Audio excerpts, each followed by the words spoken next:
Hello दोस्तों, स्वागत है आपका एक बार फिर से हमारे यूट्यूब चैनल इसके मैथ क्लासेस में। मैं सुजीत कुमार आज आपके लिए लेकर आया हूँ खोखला बेलन के बारे में कुछ जानकारी। देखिए खोखला बेलन क्या होता है दोस्तों। खोखला बेलन मतलब पाइप तो सभी लोग देखे होंगे, यदि नहीं देखे हैं तो देखिए मैं बता देता हूँ खोखला बेलन के बारे में। ये जैसे ये बुक है, इसी को हमने क्या किया है, मोड़ दिया है। अब मोड़ने के बाद देखिएगा ये जो है ये बीच में मोटाई दिखाई दे रही है, जैसे पाइप में होता है उसी तरह ये बीच में मोटाई हो गई। फिर उसके बाद ये जो है कि बाहरी सरफेस है और ये आंतरिक सरफेस है, ठीक है। इसका सेंटर सपोज कर लीजिएगा ये है, और सेंटर में जैसे सेंटर से जो त्रिज्या होगी, आंतरिक त्रिज्या R1 सपोज कर लीजिए और y त्रिज्या R2 सपोज कर लीजिए। अब इसमें देखिए दोस्तों क्या क्या होता है। अब ये बताइए, अगर इसका सरफेस एरिया हमें बताता होगा, जैसे वक्र पृष्ठ बताना होगा, तो हम जिन जिन पृष्ठों को रंग सकते हैं वही ना वक्र पृष्ठ बताएंगे। तो देखिए ये ऊपरी वाला सतह पूरा रंग सकते हैं, ठीक। उसके बाद ये अंदर वाला पूरा सतह रख सकते हैं, ठीक। तो क्या करेंगे, जब वक्र पृष्ठ निकालना होगा तो इन दोनों पृष्ठों को जोड़ देंगे। फिर इसके बाद क्या करेंगे, जैसे एरिया निकालना होगा तो आधार का क्षेत्रफल गुणे ऊंचाई। तो आधार का क्षेत्रफल क्या होगा, जैसे यही सपोज कर लीजिए ये हमारा एक खोखला बेलन हो गया, इसकी ऊंचाई h है और जो त्रिज्या है यहाँ से आंतरिक त्रिज्या R1 है और बाहरी त्रिज्या जो y त्रिज्या है वो R2 है। तो आधार का क्षेत्रफल क्या होगा, आधार का क्षेत्रफल आंतरिक क्षेत्रफल और y क्षेत्रफल। तो y क्षेत्रफल में से यदि आंतरिक क्षेत्रफल को घटा दे तभी ना ये बचेगा, तो जो बचेगा वही आधार का क्षेत्रफल होगा। तो y क्षेत्रफल पाई R2 स्क्वायर माइनस आंतरिक क्षेत्रफल पाई R1 स्क्वायर। तो यहाँ से पाई कॉमन है तो इसको हम लोग लिख सकते हैं R2 square minus R1 square. ये क्या हो गया दोस्तों, इसका एरिया हो गया, आधार का क्षेत्रफल हो गया। तो देखिए इसका आयतन क्या होगा, आयतन बराबर फार्मूला होता है आधार का क्षेत्रफल, आधार का क्षेत्रफल गुणे ऊंचाई। देखिए तो आधार का क्षेत्रफल अभी हमने क्या निकाला, पाई ब्रैकेट में R2 square minus R1 square, sorry पाई ब्रैकेट में R2 square minus R1 square गुणे ऊंचाई का मान h। इसको लिख देंगे इकाई घाते 3 या घन इकाई भी बोल सकते हैं। अब देखिए वक्र पृष्ठ में क्या होगा, वक्र पृष्ठ में देखो यहाँ पर देखिए ये बाहरी सतह का क्षेत्रफल और आंतरिक सतह का क्षेत्रफल दोनों को हम रंग सकते हैं। तो क्या करेंगे, इन दोनों सतहों के क्षेत्रफलों को जोड़ देंगे जो कि इसका वक्र पृष्ठ का क्षेत्रफल होगा। तो अब बताइए बाहरी सतह का क्षेत्रफल क्या होगा, 2 पाई R2h, h दोनों के बराबर रहेगा, अब प्लस 2 पाई R1h। ये R1 क्या है, आंतरिक त्रिज्या है, R2 क्या है, y त्रिज्या है। अब इन दोनों में 2 पाई h कॉमन है, 2 पाई h को बाहर कर लीजिए, ब्रैकेट में क्या बच जाएगा, R2 प्लस R1, और इसका जो मात्रक होगा वो होगा इकाई स्क्वायर, ठीक है। अब देखिए संपूर्ण पृष्ठ में क्या होता है दोस्तों, वक्र पृष्ठ प्लस दोनों सिरों का क्षेत्रफल, वक्र पृष्ठ प्लस दोनों सिरों का क्षेत्रफल। तो अब बताइए वक्र पृष्ठ तो हमने ये निकाला 2 पाई h ब्रैकेट में R2 प्लस R1। अब दोनों सिरों का क्षेत्रफल, तो एक सिरा का क्षेत्रफल जब e है तो दोनों सिरों का क्षेत्रफल का मतलब इसमें 2 से गुणा हो जाएगा, क्योंकि जो क्षेत्रफल नीचे होगा वही क्षेत्रफल ऊपर होगा। तो 2 से गुणा करेंगे तो ये हो जाएगा 2 पाई, अब ब्रैकेट में R2 square minus R1 square, bracket close कर देंगे। अब देखिए यहाँ पर 2 पाई कॉमन है तो 2 पाई को बाहर करेंगे, यहाँ पर बचेगा h R2 प्लस R1। इसके बाद यहाँ पर देखिए दोस्तों इसको क्या लिख सकते हैं हम लोग, R2 प्लस R1 एक कोष्टक में और दूसरका में लिख सकते हैं R2 माइनस R1 और इस ब्रैकेट को क्लोज कर देते हैं। ये समझ में आ रहा है। एक सरसम क्या होती है ए स्क्वायर माइनस बी स्क्वायर, तो ये होता है पहला ब्रैकेट में ए प्लस बी और दूसरका में होता है ए माइनस बी। वही काम हमने किया है, पहला ब्रैकेट में एक R2 प्लस R1 और दूसरका में R2 माइनस R1। अब देखिए दोस्तों R2 प्लस R1 क्या है, दोनों में कॉमन है, इसको बाहर करेंगे तो 2 पाई और R2 प्लस R1 बाहर करेंगे तो अंदर क्या बचेगा, एक ठो H बचेगा और ये बचेगा R2 माइनस R1 के। ये हो गया संपूर्ण पृष्ठ का फार्मूला खोखला बेलन के, और इसका जो मात्रक होगा वो होगा इकाई स्क्वायर। अब दोस्तों मुझे उम्मीद है कि आपको समझ में आ गया होगा। अब फिर हम सवाल शुरू कर रहे हैं। तो देखिए पहला सवाल दिया कि एक पाइप 125 सेंटीमीटर लंबा है, उसकी आंतरिक तथा बाह्य त्रिज्याएं क्रमशः 3 सेंटीमीटर तथा 4 सेंटीमीटर हैं, उसका वक्र पृष्ठ ज्ञात कीजिए। देखिए एक पाइप है, खोखली पाइप इस तरह से बना लेते हैं, ये हो गई पाइप यहाँ से ऐसे, ठीक। अब इसकी जो लंबाई कह रहा है कि वो 125 सेंटीमीटर है और आंतरिक तथा बाह्य त्रिज्याएं क्रमशः 3 और 4 है। कहने का मतलब यहाँ से यहाँ तक R1 का मान जो है, R1 का मान वो 3 है और R2 का मान कितना है, वो 4 है। अब पूछ रहा है कि वक्र पृष्ठ का क्षेत्रफल, तो वक्र पृष्ठ का फार्मूला क्या निकाला हमने, 2 पाई R1 प्लस R2 गुणे H, यही निकाला है। तो 2 पाई का मान रख दीजिए 22/7 R1 प्लस R2, तो 4 में 3 जोड़ दीजिए या 3 प्लस 4 कर दीजिए गुणे H का मान 125। अब इसको जब हम हल करेंगे 2 गुणे 22 गुणे 125 करेंगे तो आएगा 5500 सेंटीमीटर स्क्वायर, 5500 सेंटीमीटर स्क्वायर।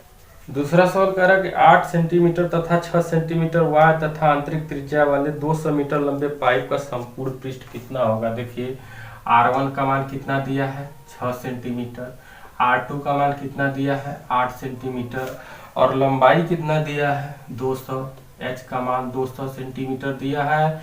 इसका संपूर्ण पृष्ठ पूछ रहा है, संपूर्ण पृष्ठ। तो संपूर्ण पृष्ठ का फॉर्मूला क्या होता है दोस्तों, 2 पाई ब्रैकेट में R1 प्लस R2 और दूसर का ब्रैकेट में H plus R2 minus R1। मान रख दीजिए 2 पाई का मान 22/7, R1 प्लस R2 तो 8 6 कितना हो जाएगा, यहाँ पे लिख देते हैं, ये हो गया 6। फिर उसके बाद यहाँ पर 200 लिखेंगे, R2 का मान कितना है 8 माइनस R1 का मान 6। हल कर देते हैं दोस्तों, तो 2 गुणे 22, ये देखिए बटा में 7 गुणे ये 14 हो जाएगा, और 200 में 8 जोड़ेंगे और 6 घटाएंगे तो कितना हो जाएगा 202, 7 दूनी के 14, ये कितना हुआ 22 चौक 88 गुणे 202, तो 88 गुणे 202 करेंगे तो आपका आंसर आएगा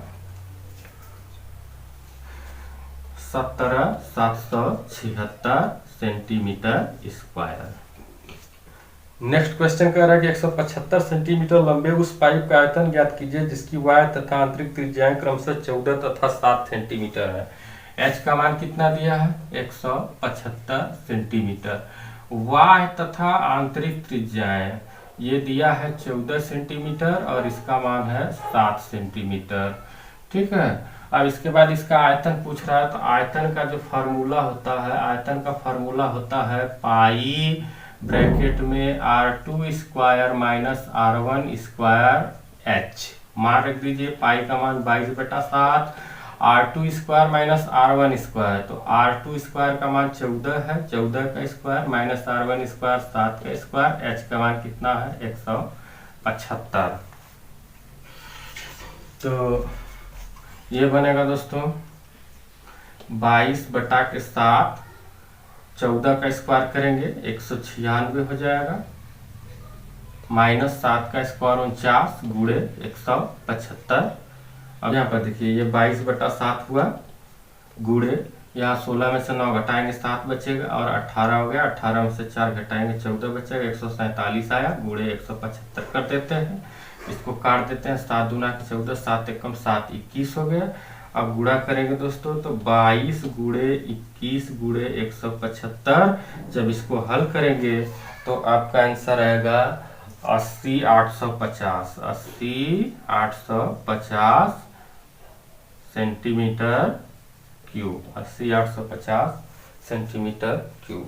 नेक्स्ट क्वेश्चन कर रहा है दोस्तों कि धातु की एक खोखली नली की आंतरिक त्रिज्या 24 सेंटीमीटर तथा मोटाई 1 सेंटीमीटर। आंतरिक त्रिज्या मतलब R1 का मान 24 सेंटीमीटर दिया है और मोटाई जो है, मोटाई वो कह रहा है कि 1 सेंटीमीटर है। तो अब जरा ये बता दीजिए कि आंतरिक त्रिज्या मोटाई को जोड़ देंगे तो वाह्य त्रिज्या मालूम हो जाएगी। वाह्य त्रिज्या कितना हो जाएगी? 25 सेंटीमीटर। फिर उसके बाद आगे कह रहा है उसे पिघलाकर उसी लंबाई के एक ठोस बेलन में ढला गया है, बेलन का व्यास कितना होगा? बेलन का व्यास मतलब एक तरह से एक खोखली पाइप है, उसको पिघला करके एक बेलन के रूप में ढाला गया है। तो बेलन का व्यास पूछा है, दोनों का जो ऊंचाई का मान होगा, ऊंचाई का मान दोनों के लिए बराबर है। अब देखिए हल करते हैं तो खोखले बेलन का आयतन बराबर बेलन का आयतन, तो खोखले बेलन का आयतन क्या निकलेगा? पाई R2 square minus R1 square multiply H बराबर ठोस बेलन का आयतन क्या होगा? पाई R स्क्वायर H। दोनों का H क्या है? बराबर है, दोनों की ऊंचाई बराबर कहा है, पाई से पाई कटेगा। अब R2 का मान कितना है? 25 का स्क्वायर माइनस R1 का मान 24 का स्क्वायर बराबर R स्क्वायर का रख देते हैं। तो अब देखिए 25 के स्क्वायर में से 24 का स्क्वायर घटाना है तो 25 धन 24 एक कोष्ठक में हो जाएगा, अब 25 ऋण 24 एक कोष्ठक में हो जाएगा बराबर R स्क्वायर के। इसको जब जोड़ेंगे तो 50 गुणे 1 बराबर R स्क्वायर। R का मान मतलब ये 7 का स्क्वायर है तो सीधे सीधे 7 सेंटीमीटर। तो ये तो आंसर है नहीं, हमें बताना है बेलन का व्यास। तो व्यास बराबर होता है 2R, मतलब व्यास का मान हो जाएगा 7 दूना के 14 सेंटीमीटर। नेक्स्ट क्वेश्चन इस तरह से कह रहा है कि 20 सेंटीमीटर लंबे लोहे के पाइप का बाहरी व्यास 25 सेंटीमीटर तथा इसकी दीवारों की मोटाई 1 सेंटीमीटर है। पाइप के संपूर्ण पृष्ठ का क्षेत्रफल कितना है? देखिए 20 सेंटीमीटर, ये तो H का मान दिया है, H बराबर 20 सेंटीमीटर। इसके बाद कहा है कि बाहरी व्यास 25 सेंटीमीटर है, बाहरी व्यास का मान दिया है तो D2 इसको सपोज कर लेता है, D2 बराबर 25 सेंटीमीटर। तो D2 जो होगा, सॉरी R2 जो होगा D2 का आधा होगा, तो R2 बराबर कितना हो जाएगा दोस्तों? 25/2 सेंटीमीटर। अब इसके बाद ये कह रहा है कि जो दीवारों की मोटाई है वो 1 सेंटीमीटर है, दीवारों की मोटाई। तो R2 का मान जो है 25/2 हुआ, तो R1 का मान कितना हो जाएगा? 25/2 में से 1 को घटा देंगे क्योंकि दीवारों की मोटाई दिया है 1 सेंटीमीटर, तो ये हो जाएगा 23/2 सेंटीमीटर। ये R2 का मान मालूम हो गया। अब हमें निकालना क्या है? पाइप के संपूर्ण पृष्ठ का क्षेत्रफल कितना है। तो संपूर्ण पृष्ठ का फार्मूला क्या होता है दोस्तों? वो होता है 2 पाई ब्रैकेट में R1 प्लस R2 और दूसर का ब्रैकेट में H plus R2 minus R1। ये फार्मूला होता है, मान रख देते हैं 2 पाई का मान 22/7, R1 का मान निकाले हैं हम लोग 23/2 और R2 का मान 25/2 और दूसर का ब्रैकेट में लिखेंगे H का मान 20 प्लस R2 का जो मान है दोस्तों वो R2 का मान है 25/2 माइनस 23/2। इसको तो यहाँ पर 2 गुणे 22/7 ये हो जाएगा 48/2। इसको जब हल करेंगे दोस्तों तो ये हो जाएगा 20 और यहाँ से हल करेंगे तो 25 में से 23 घटा देंगे तो 2 बचेगा, 2/2 का मतलब हो गया 1। ठीक, तो अब हल करते हैं इसको, तो ये कितना होगा? 2 से 2 कटेगा, बचेगा कितना? 22/7 गुणे 48 गुणे 20 से 21 हो गया, 7 लिख के 21 हो गया। अब ये हो जाएगा 22 3 66 गुणे 48 आंसर आएगा। इसको हल करने पर आंसर आएगा 31 68 सेंटीमीटर स्क्वायर। तो आई होप दोस्तों ये वीडियो आपको अच्छी लगी होगी। इस प्रकार की और ढेर सारी वीडियो पाने के लिए हमारे चैनल को सब्सक्राइब कर लीजिए और इस वीडियो को ज़्यादा से ज़्यादा लाइक और शेयर कीजिए, अपने दोस्तों के साथ ग्रुप में शेयर कीजिएगा। धन्यवाद दोस्तों, मिलेंगे अगली वीडियो में एक और नई टॉपिक के साथ।